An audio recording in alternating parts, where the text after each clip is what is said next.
खरा खोटा देव कसा समजायचा माहिती आहे का? जसं आम्ही आता तुमच्या देवाचे 2 व्हिडिओ काढलेले आहेत. जर खरा देव असेल त्याप्रमाणे त्याचा मान उचलायला होतो, तोपर्यंत आम्ही देव खरा समजत नाही. म्हणून त्यांची आम्ही आरती करत नाही. जो पण नावाची आरती होत नाही, गजर होत नाही, तोपर्यंत त्यांना आपण हळदी कुंकाचा मान देत नाही. हळदी कुंकाचा मान कधी देणार?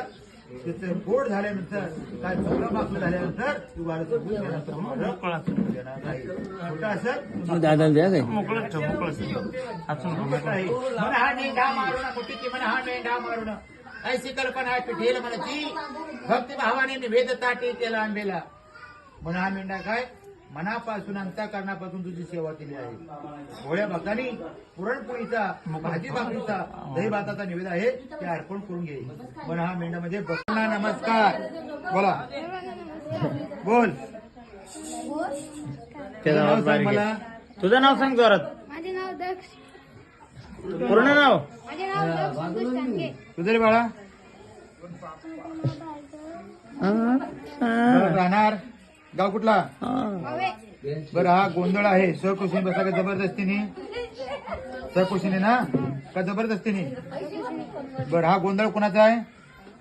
दादाचं वहिनीचं कोण लागतात तुझ्या नातीने? दादा वहिनी म्हणणार, तू कोण म्हणणार त्यांना? बरं आणि हे काका काकी यायचे का? त्यालाच घ्या, मोठ्यालाच घ्या.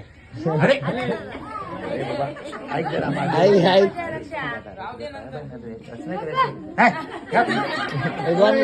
राज नको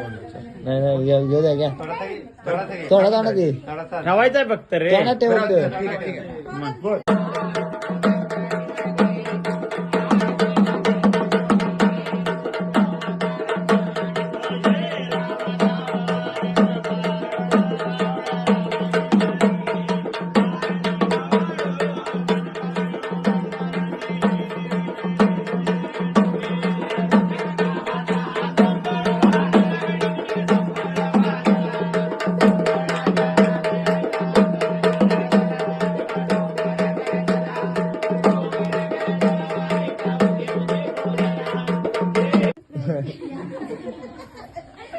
मला मला सांगा पहिला मान कुणाचा आहे?